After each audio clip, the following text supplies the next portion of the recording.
नमस्कार साथियों, मैं मधु शर्मा हिंदी लेखक परिवार के YouTube मंच पर एक बार फिर से आपके साथ हूँ और आज एक बहुत ही सुंदर और भावपूर्ण कहानी आपके लिए लेकर आई हूँ जिसका शीर्षक है मंत्र। और कहानी के लेखक हैं कथा सम्राट मुंशी प्रेमचंद। तो आइए साथियों, सुनते हैं कहानी मंत्र। संध्या का समय था। डॉक्टर चड्डा गोल्फ खेलने के लिए तैयार हो रहे थे। मोटर द्वार के सामने खड़ी थी कि दो कहार एक डोली लिए आते दिखाई दिए। डोली के पीछे एक बूढ़ा लाठी टेकता चला आता था। डोली औषधालय के सामने आकर रुक गई। बूढ़े ने धीरे धीरे आकर द्वार पर पड़ी हुई चिख से झांका। ऐसी साफ सुथरी जमीन पर पैर रखते हुए उसे भय हो रहा था कि कोई घुड़क न बैठे। डॉक्टर साहब को सामने खड़े देखकर भी उसे कुछ कहने का साहस न हुआ। डॉक्टर साहब ने चिक के अंदर से गरज कर कहा, कौन है, क्या चाहता है? बूढ़े ने हाथ जोड़कर कहा, हुजूर, बड़ा गरीब आदमी हूँ, मेरा लड़का कई दिनों से। डॉक्टर साहब ने सिगार जलाकर कहा, कल सवेरे आओ, कल सवेरे। हम इस वक्त मरीजों को नहीं देखते। बूढ़े ने घुटने टेक कर जमीन पर सिर रख दिया और बोला, दुहाई है सरकार की, लड़का मर जाएगा हुजूर, 4 दिन से आंखें नहीं। डॉक्टर चड्डा ने कलाई पर नजर डाली। केवल 10 मिनट का समय और बाकी था। गोल्फ स्टिक खूंटी से उतारते हुए बोले, कल सवेरे आओ, कल सवेरे, यह हमारे खेलने का समय है। बूढ़े ने पगड़ी उतारकर चौखट पर रख दी और रोक कर बोला, हुजूर, एक निगाह देख लें, बस एक निगाह। लड़का हाथ से चला जाएगा हुजूर। 7 लड़कों में यही एक बच रहा है हुजूर। हम दोनों आदमी रो रो कर मर जाएंगे सरकार, आपकी बढ़ती होए दीन बंधु। ऐसे उज्जड़ देहाती यहाँ प्राय रोज आया करते थे। डॉक्टर साहब उनके स्वभाव से खूब परिचित थे। कोई कितना भी कुछ कहे पर वे अपनी ही रट लगाते जाएंगे, किसी की सुनेंगे नहीं। धीरे से चिक उठाई और बाहर निकलकर मोटर की तरफ चले। बूढ़ा यह कहता हुआ उनके पीछे दौड़ा, सरकार, बड़ा धर्म होगा, हुजूर दया कीजिए, बड़ा दीन दुखी हूँ, संसार में और कोई नहीं है बाबूजी। मगर डॉक्टर साहब ने उसकी ओर मुंह फेर कर देखा तक नहीं। मोटर पर बैठकर बोले, कल सवेरे आना। मोटर चली गई। बूढ़ा कई मिनट तक मूर्ति की भांति निश्चल खड़ा रहा। संसार में ऐसे मनुष्य भी होते हैं जो अपने आमोद प्रमोद के आगे किसी की जान की भी परवाह नहीं करते। शायद इसका उसे अब भी विश्वास न आता था। सभ्य संसार इतना निर्मम, इतना कठोर है, इसका ऐसा मर्म भेदी अनुभव अब तक न हुआ था। वह उन पुराने जमाने के जीवों में था जो लगी हुई आग को बुझाने, मुर्दे को कंधा देने, किसी के छप्पर को उठाने और किसी कहला को शांत करने के लिए सदैव तत्पर रहते थे। जब तक बूढ़े को मोटर दिखाई दी, वह खड़ा टकटकी लगाए उसे देखता रहा। शायद उसे अब भी डॉक्टर साहब के लौट आने की आशा थी। फिर उसने कहारों से डोली उठाने को कहा। डोली जिधर से आई थी उधर ही चली गई। चारों ओर से निराश होकर वह डॉक्टर चड्डा के पास आया था। इनकी बड़ी तारीफ सुनी थी। यहाँ से निराश होकर फिर वह किसी दूसरे डॉक्टर के पास न गया। किस्मत ठोक ली थी उसने। उसी रात को उसका हंसता खेलता 7 साल का बालक अपनी बाल लीला समाप्त करके इस संसार से सिधार गया। बूढ़े माँ बाप के जीवन का यही एक आधार था। इसी का मुंह देखकर जीते थे। इस दीपक के बुझते ही जीवन की अंधेरी रात भाएं भाएं करने लगी। बुढ़ापे की विशाल ममता टूटे हुए हृदय से निकलकर अंधकार में आर्त स्वर में रोने लगी। कई साल गुजर गए। डॉक्टर चड्डा ने खूब यश और धन कमाया, लेकिन इसके साथ ही अपने स्वास्थ्य की भी रक्षा की, जो एक असाधारण बात थी। यह उनके नियमित जीवन का आशीर्वाद था कि 50 साल की अवस्था में भी उनकी चुस्ती और फुर्ती युवकों को भी लज्जित करती थी। उनके हर एक काम का समय नियत था। इस नियम से वह जो भर भी न टलते थे। बहुधा लोग स्वास्थ्य के नियमों का पालन उस समय से करते हैं जब रोगी हो जाते हैं, लेकिन डॉक्टर चड्डा उपचार और संयम का रहस्य खूब समझते थे। उनकी संतान संख्या भी इसी नियम के अधीन थी। उनके केवल 2 बच्चे हुए, एक लड़का और एक लड़की। तीसरी संतान न हुई, इसलिए श्रीमती चड्डा भी अभी जवान मालूम होती थी। लड़की का तो विवाह हो चुका था, लड़का कॉलेज में पढ़ता था। वही माता पिता के जीवन का आधार था। शील और विनय का पुतला, बड़ा ही रसिक, बड़ा ही उदार, विद्यालय का गौरव, युवक समाज की शोभा, मुखमंडल में तेज की छटा निकलती थी। आज उसकी 18वीं सालगिरह थी। संध्या का समय था। हरी हरी घास पर कुर्सियां बिछी हुई थी। शहर के रईस और हुक्काम एक तरफ, कॉलेज के छात्र दूसरी तरफ बैठे भोजन कर रहे थे। बिजली के प्रकाश में सारा मैदान जगमगा रहा था। आमोद प्रमोद का सामान भी जमा था।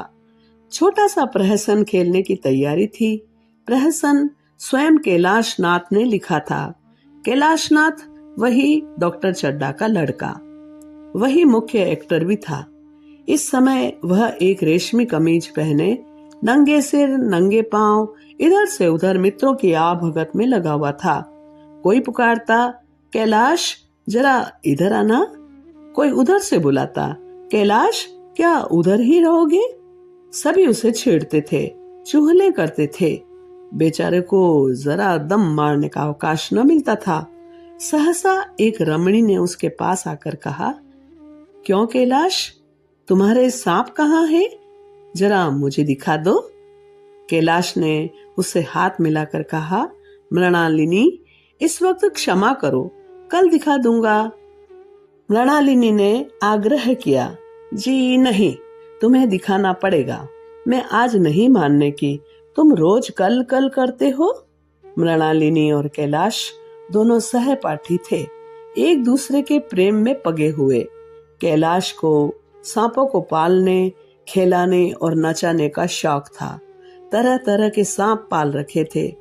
उनके स्वभाव और चरित्र की परीक्षा करता रहता था। थोड़े दिन हुए उसने विद्यालय में सांपों पर एक मार्के का व्याख्यान दिया था। सांपों को नचा कर दिखाया भी था। प्राणी शास्त्र के बड़े बड़े पंडित भी यह व्याख्यान सुनकर दंग रह गए थे। यह विद्या उसने एक बड़े सपेरे से सीखी थी। सांपों की जड़ी बूटियां जमा करने का उसे मरज था। इतना पता भर मिल जाए कि किसी व्यक्ति के पास कोई अच्छी जड़ी है, फिर उसे चैन न आता था, उसे लेकर ही छोड़ता था। यही एक व्यसन था। इस पर हजारों रुपए फूंक चुका था। मृणालिनी कई बार आ चुकी थी, पर कभी सांपों को देखने के लिए इतनी उत्सुक न हुई थी।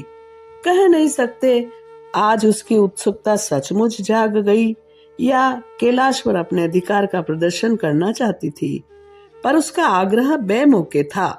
उस कोठरी में कितनी भीड़ लग जाएगी, भीड़ को देखकर सांप कितने चौंकेंगे, और रात के समय उन्हें छेड़ा जाना कितना बुरा लगेगा। इन बातों का उसे जरा भी ध्यान न आया। कैलाश ने कहा, नहीं नहीं, कल जरूर दिखा दूंगा। इस वक्त अच्छी तरह से दिखा भी तो नहीं सकूंगा, कमरे में तिल रखने की भी जगह न मिलेगी।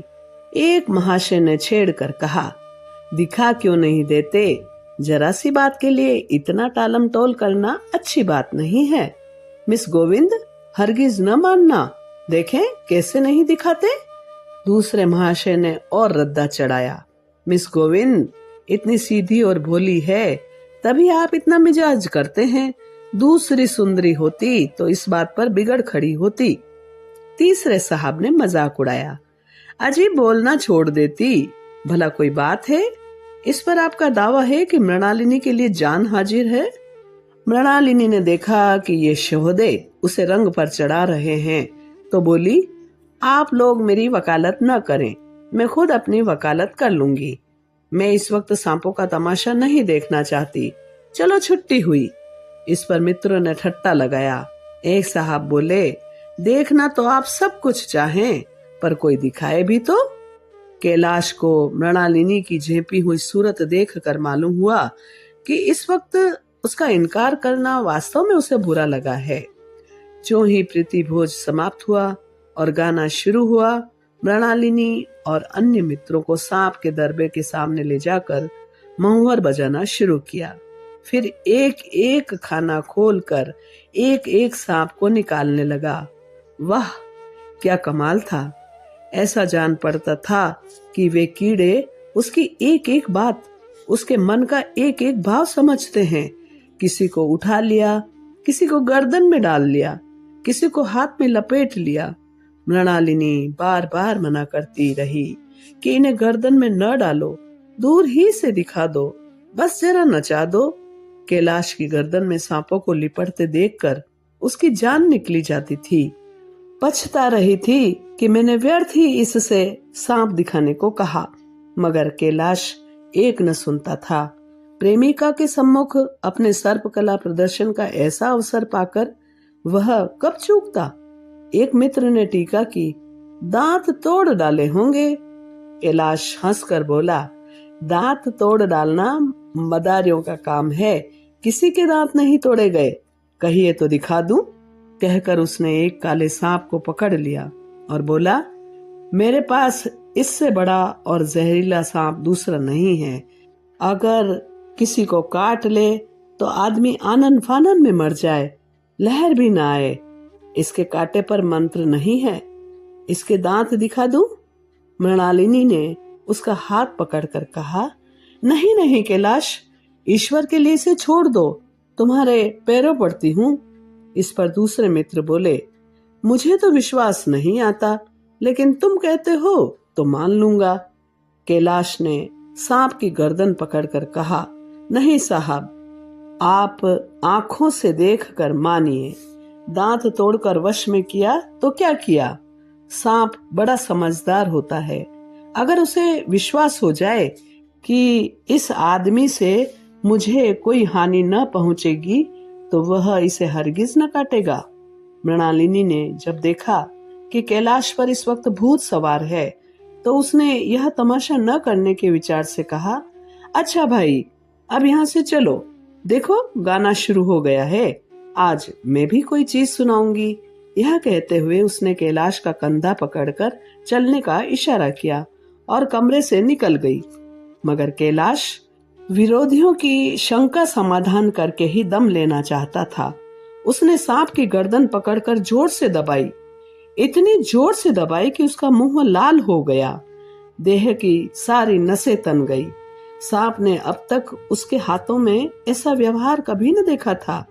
उसकी समझ में न आता था कि यह मुझसे क्या चाहते हैं। उसे शायद भ्रम हुआ कि मुझे मार डालना चाहते हैं, अतएव वह आत्मरक्षा के लिए तैयार हो गया। कैलाश ने उसकी गर्दन खूब दबाकर मुंह खोल दिया और उसके जहरीले दांत दिखाते हुए बोला, जिन सज्जनों को शक हो आकर देख लें। आया विश्वास या अब भी कुछ शक है? मित्रों ने आकर उसके दांत देखे और चकित हो गए। प्रत्यक्ष प्रमाण के सामने संदेह का स्थान कहाँ? मित्रों का शंका निवारण करके कैलाश ने सांप की गर्दन ढीली कर दी और उसे जमीन पर रखना चाहा, पर यह काला गेहूंवन क्रोध से पागल हो रहा था। गर्दन नरम पड़ते ही उसने सिर उठाकर कैलाश की उंगली में जोर से काटा और वहां से भागा। कैलाश की उंगली से टप टप खून टपकने लगा। उसने जोर से उंगली दबा ली और अपने कमरे की तरफ दौड़ा। वहां मेज की दरार में एक जड़ी रखी हुई थी, जिसे पीस कर लगा देने से घातक विष भी रफू हो जाता था। मित्रों में हलचल पड़ गई। बाहर महफिल में भी खबर हुई। डॉक्टर साहब घबरा कर दौड़े, फौरन उंगली की जड़ कसकर पकड़ी और जड़ी पीसने के लिए दी गई। डॉक्टर साहब जड़ी के कायल न थे। वह उंगली का डसा भाग नश्तर से काट देना चाहते थे, मगर कैलाश को जड़ी पर पूर्ण विश्वास था। मृणालिनी पियानो पर बैठी थी। यह खबर सुनते ही दौड़ी और कैलाश की उंगली से टपकते हुए खून को रुमाल से पोंछने लगी। जड़ी पीसी जाने लगी, पर उसी 1 मिनट में कैलाश की आंखें झपकने लगी, होठों पर पीलापन दौड़ने लगा, यहाँ तक कि वह खड़ा न रह सका, फर्श पर बैठ गया। सारे मेहमान कमरे में जमा हो गए, कोई कुछ कहता, कोई कुछ। इतने में जड़ी पीस कर आ गई। मृणालिनी ने उंगली पर लेप किया। 1 मिनट और बीता। कैलाश की आंखें बंद हो गई। वह लेट गया और हाथ से पंखा चलने का इशारा किया। माँ ने दौड़कर उसका सिर गोद में रख लिया और बिजली का टेबल फैन लगा दिया। डॉक्टर साहब ने झुक कर पूछा, कैलाश कैसी तबीयत है बेटा? कैलाश ने धीरे से हाथ उठा दिया पर कुछ बोल न सका। मृणालिनी ने करुणा स्वर में कहा, क्या जड़ी कुछ असर न करेगी? डॉक्टर साहब ने सिर पकड़कर कहा, क्या बताऊं, मैं इसकी बातों में आ गया। अब तो नश्तर से भी कुछ फायदा न होगा। आधे घंटे यही हाल रहा। कैलाश की दशा प्रति क्षण बिगड़ती जाती थी, यहाँ तक कि उसकी आंखें पथरा गई, हाथ पांव ठंडे हो गए, मुख की कांति मलिन पड़ गई, नाड़ी का कहीं पता नहीं। मौत के सारे लक्षण दिखाई देने लगे। घर में कोहराम मच गया। मृणालिनी एक और सिर पीटने लगी। माँ अलग पछाड़े खाने लगी। डॉक्टर साहब को मित्रों ने पकड़ लिया, नहीं तो वह नश्तर अपनी गर्दन पर मार लेते। एक महाशय बोले, कोई मंत्र झाड़ने वाला मिले तो संभव है अब भी जान बच जाए। एक मुसलमान सज्जन ने इसका समर्थन किया, अरे साहब, कब्र में पड़ी हुई लाशें जिंदा हो गई, ऐसे ऐसे बांकमल पड़े हुए हैं। डॉक्टर चड्डा बोले, मेरी अक्ल पर पत्थर पड़ गया था कि इसके बातों में आ गया। नश्तर लगा देता तो ये नौबत ही क्यों आती। बार बार समझाता रहा कि बेटा सांप न पालो, मगर कौन सुनता था। बुलाइए किसी झाड़ फूंक करने वाले को ही बुलाइए, मेरा सब कुछ ले ले, मैं अपनी सारी जायदाद उसके पैरों पर रख दूंगा, लंगोटी बांधकर घर से निकल जाऊंगा, मगर मेरा कैलाश, मेरा बेटा, मेरी जान, मेरा प्यारा कैलाश उठ बैठे। ईश्वर के लिए किसी को बुलाइए। एक महाशय का किसी झाड़ने वाले से परिचय था, वह दौड़कर उसे बुला लाए, मगर कैलाश की सूरत देखकर उसे मंत्र चलाने की हिम्मत न पड़ी। बोला, अब क्या हो सकता है सरकार, जो कुछ होना था हो चुका। अरे मूर्ख, यह क्यों नहीं कहता कि जो कुछ न होना था हो चुका, जो कुछ होना था वह कहाँ हुआ। माँ बाप ने बेटे का सेहरा कहाँ देखा। मृणालिनी का कामना तरु क्या पल्लव और पुष्प से रंजित हो उठा। मन के वह स्वर्ण स्वप्न जिनसे आनंद का स्रोत बना हुआ था, क्या पूरे हो गए। जीवन के नृत्यमय तारिक मंडिल संसार में आमोद की बहार लूटते हुए क्या उनकी नौका जलमग्न नहीं हो गई। जो न होना था वह हो गया। वही हरा भरा मैदान था, वही सुनहरी चांदनी एक निःशब्द संगीत की भांति प्रकृति पर छाई हुई थी। वही मित्र समाज था, वही मनोरंजन का सामान थे, मगर जहाँ हास्य की ध्वनि थी वहीं करुण क्रंदन और अश्रु प्रवाह था। शहर से कई मीलों दूर एक छोटे से घर में एक बूढ़ा और बुढ़िया अंगीठी के सामने बैठे जाड़े की रात काट रहे थे। बूढ़ा नारियल पीता था और बीच बीच में खांसता था। बुढ़िया दोनों घुटनों में सिर डाले आग की ओर ताक रही थी। एक मिट्टी के तेल की कुप्पी ताक पर जल रही थी। घर में न चारपाई थी न बिछोना। एक किनारे थोड़ी सी पुआल पड़ी हुई थी। इस कोठरी में एक चूल्हा था। बुढ़िया दिन भर उपले और सूखी लकड़ियां बटोरती थी। बूढ़ा रस्सी बटकर बाजार में बेच आता था।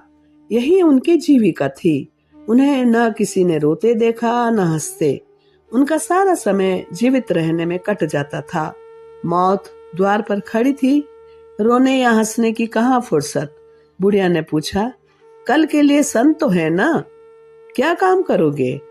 जाकर जगड़ू साहब से 10 सेर सन उधार लाऊंगा, और क्या।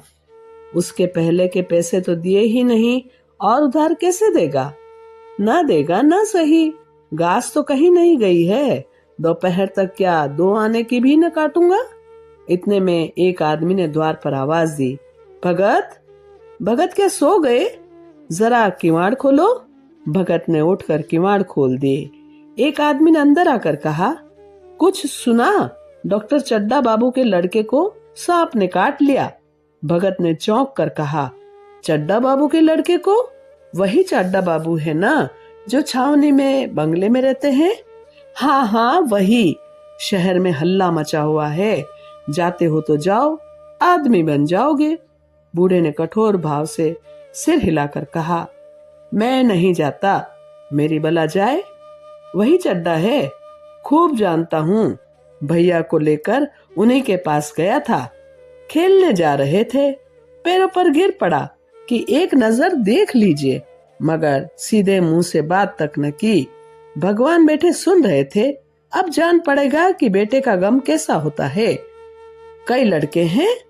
नहीं जी, यही तो एक लड़का था। सुना है सबने जवाब दे दिया। भगवान बड़ा कारसाज है।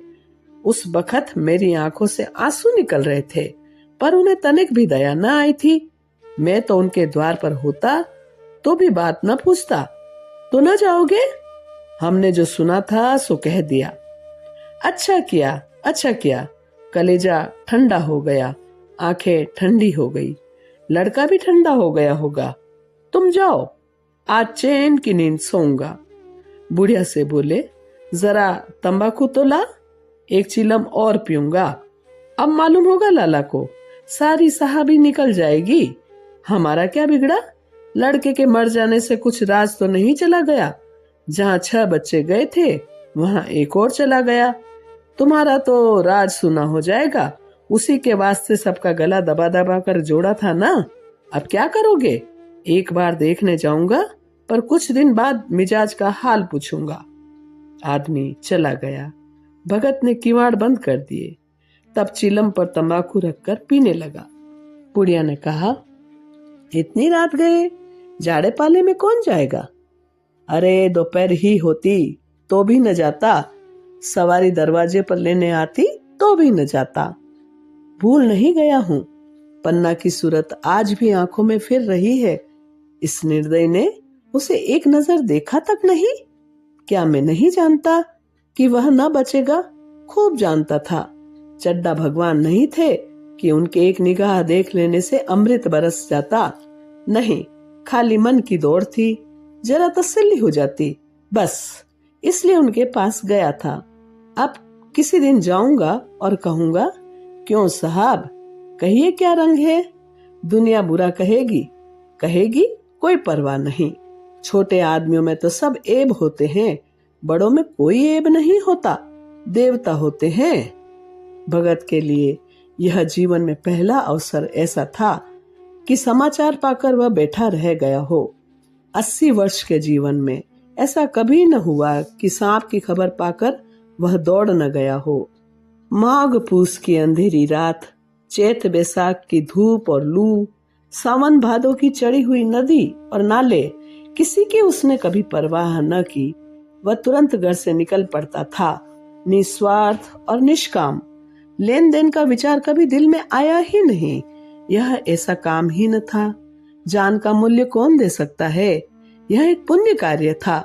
सैकड़ों निराशों को उसने मंत्र से जीवन दान दे दिया था, पर आज वह घर से कदम नहीं निकाल सका। यह खबर सुनकर सोने जा रहा है। बुढ़िया ने कहा, तंबाकू अंगीठी के पास रखी हुई है, उसके भी आज 2.5 पैसे हो गए। बुढ़िया यह कहकर लेटी। बूढ़े ने कुप्पी बुझाई, कुछ देर खड़ा रहा, फिर बैठ गया, अंत को लेट गया। पर यह खबर उसके हृदय पर बोझे की भांति रखी हुई थी। उसे मालूम हो रहा था उसकी कोई चीज खो गई है, जैसे सारे कपड़े गीले हो गए या पैरों में कीचड़ लगा हुआ है, जैसे कोई उसके मन में बैठा हुआ है, उसे घर से निकलने के लिए कुरेद रहा है।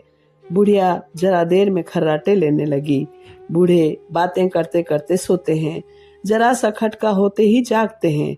तब भगत उठा, अपनी लकड़ी उठा ली और धीरे से किवाड़ खोले। बुढ़िया ने पूछा, कहाँ जाते हो? कहीं नहीं, देखता था कि कितनी रात है। अभी बहुत रात है, सो जाओ। नींद नहीं आती। नींद काहे आवेगी, मन तो चड्डा के घर पर लगा हुआ है। चड्डा ने मेरे साथ कौन सी नेकी कर दी है जो वहां जाऊं? वह आकर पैरों पर पड़े तो भी न जाऊं। उठे तो तुम इसी इरादे से हो। नहीं री, ऐसा पागल नहीं हूँ कि जो मुझे काटे बोए उसके लिए फूल बोता फिरूं। बुढ़िया फिर सो गई। भगत ने किवाड़ लगा दिए, फिर आकर बैठा, पर उसके मन की कुछ ऐसी दशा थी जो बाजे की आवाज कान में पड़ते ही उपदेश सुनने वालों की होती है। आंखें चाहे उपदेशक की ओर हो, पर कान बाजे की ओर होते हैं। दिल में भी बाजे की ध्वनि गूंजती रहती है। शर्म के मारे जगह से नहीं उठता। निर्दयी प्रतिघात भाव भगत के लिए उपदेशक था, पर हृदय उस अभागे युवक की ओर था जो इस समय मर रहा था, जिसके लिए एक एक पल एक विलंब घातक था। उसने फिर किवाड़ खोले, इतने धीरे से कि बुढ़िया को खबर भी न हुई। बाहर निकल आया। उसी वक्त गांव का चौकीदार गश्त लगा रहा था। बोला, कैसे उठे भगत? आज तो बड़ी सर्दी है, कहीं जा रहे हो क्या? भगत ने कहा, नहीं नहीं, जाऊंगा कहाँ? देखता था अभी कितनी रात है। भला कै बजे होंगे? चौकीदार बोला, 1 बजा होगा, और क्या। अभी थाने से आ रहा था तो डॉक्टर चड्डा बाबू के बंगले पर बड़ी भीड़ लगी हुई थी। उनके लड़के का हाल तो तुमने सुना होगा। कीड़े ने छू लिया, चाहे मर भी गया हो। तुम चले जाओ तो शायद बच जाए। सुना है 10,000 तक देने को तैयार है। भगत बोला, मैं तो न जाऊं, चाहे वह 10 लाख भी दे।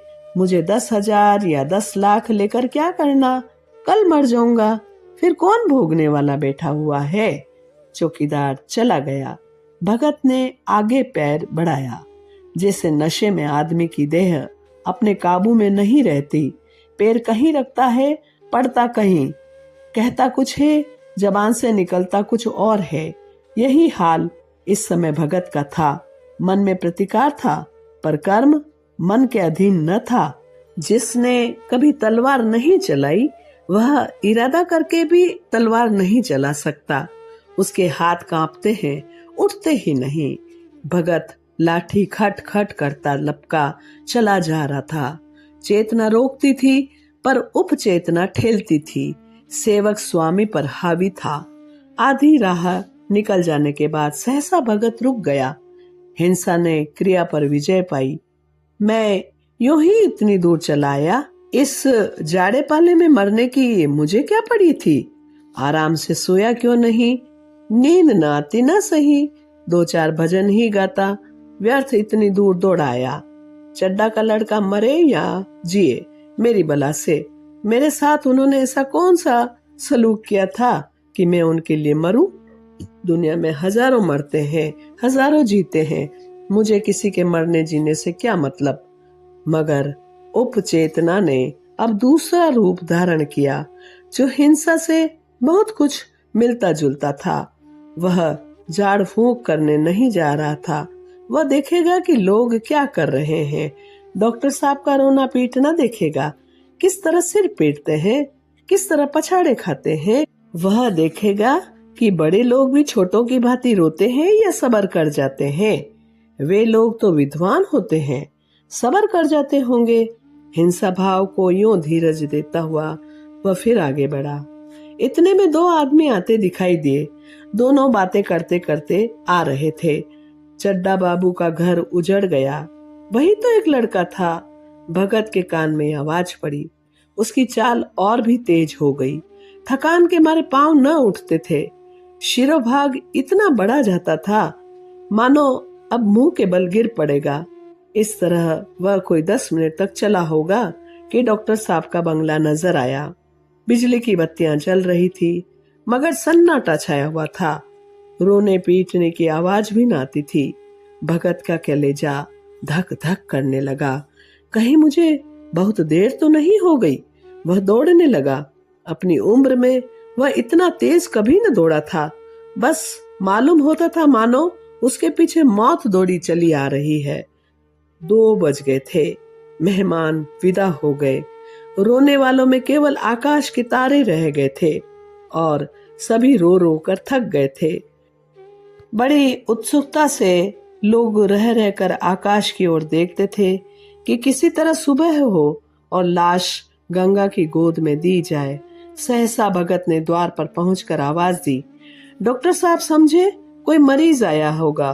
किसी और दिन उन्होंने उस आदमी को दुत्कार दिया होता, मगर आज बाहर निकल कर आए, देखा एक बूढ़ा आदमी खड़ा है, कमर झुकी हुई, पोपला मुंह, भौहें तक सफेद हो गई थी, लकड़ी के सहारे कांप रहा था। बड़ी नम्रता से बोले, क्या है भाई, आज तो हमारे ऊपर ऐसी मुसीबत पड़ गई है कि कुछ कहते ही नहीं बनता। फिर कभी आना, इधर 1 महीना तक तो शायद मैं किसी भी मरीज को न देख सकूंगा। भगत ने कहा, सुन चुका हूँ बाबूजी, इसीलिए आया हूँ। भैया कहाँ है, जरा मुझे दिखा दीजिए। भगवान बड़ा कारसाज है, मुर्दे को भी जिला सकता है, कौन जाने अब भी उसे दया आ जाए। चड्डा ने व्यथित स्वर से कहा, चलो देख लो। मगर 3-4 घंटे हो गए, जो कुछ होना था हो चुका। बहुत तेरे झाड़ने फूंकने वाले देख देख कर चले गए। डॉक्टर साहब को आशा तो क्या थी, हाँ बूढ़े पर दया आ गई, अंदर ले गए। भगत ने लाश को 1 मिनट तक देखा, तब मुस्कुरा कर बोला, अभी कुछ नहीं बिगड़ा है बाबूजी, वह नारायण चाहेंगे आधे घंटे में भैया उठ बैठेंगे। आप नाहक दिल छोटा कर रहे हैं, जरा कहारों से कहिए पानी तो भरे। कहारों ने पानी भर भर कर कैलाश को नहलाना शुरू किया। पाइप बंद हो गया था, कहारों की संख्या अधिक न थी, इसलिए मेहमानों ने अहाते के बाहर के कुएं से पानी भर भर कर कहारों को दिया। मृणालिनी कलसा लिए पानी ला रही थी। बूढ़ा भगत मुस्कुरा मुस्कुरा कर मंत्र पढ़ रहा था, मानो विजय उसके सामने खड़ी है। जब एक बार मंत्र समाप्त हो जाता, तब वह एक जड़ी कैलाश को सूंघा देता। इस तरह न जाने कितने कैलाश के सिर पर घड़े डाले गए और न जाने कितनी बार भगत ने मंत्र पढ़ा होगा। आखिर जब उषा ने अपनी लाल लाल आंखें खोली तो कैलाश की भी लाल लाल आंखें खुल गई। एक क्षण में उसने अंगड़ाई ली और पानी पीने को मांगा। डॉक्टर चड्डा ने दौड़कर नारायणी को गले लगा लिया। नारायणी दौड़कर भगत के पैरों पर गिर पड़ी और मृणालिनी कैलाश के सामने आंखों में आंसू भरे पूछने लगी, अब कैसी तबीयत है। एक क्षण में चारों तरफ खबर फैल गई। मित्रगण मुबारकबाद देने आने लगे। डॉक्टर साहब बड़े श्रद्धा भाव से हर एक के सामने भगत का यश गाते फिरते थे। सभी लोग भगत के दर्शनों के लिए उत्सुक हो उठे, मगर अंदर जाकर देखा तो भगत का कहीं पता न था। नौकरों ने कहा, अभी तो यहीं बैठे चीलम पी रहे थे, हम लोग तंबाकू देने लगे तो नहीं ली, अपने पास से तंबाकू निकाल कर परी। यहाँ तो भगत की चारों ओर तलाश होने लगी और भगत लपका हुआ घर चला जा रहा था कि बुढ़िया के उठने से पहले ही पहुंच जाऊं। जब मेहमान चले गए तो डॉक्टर साहब ने नारायणी से कहा, बुढ़ा न जाने कहाँ चला गया, एक चीलम तंबाकू खा भी रवादार न हुआ। नारायणी बोली, मैंने तो सोचा था कोई बड़ी रकम दूंगी। चड्डा बोले, रात को तो मैंने नहीं पहचाना नारायणी, पर जरा साफ हो जाने पर पहचान गया। एक बार यह एक मरीज को लेकर आया था। मुझे अब याद आता है कि खेलने जा रहा था और मरीज को देखने से इनकार कर दिया था।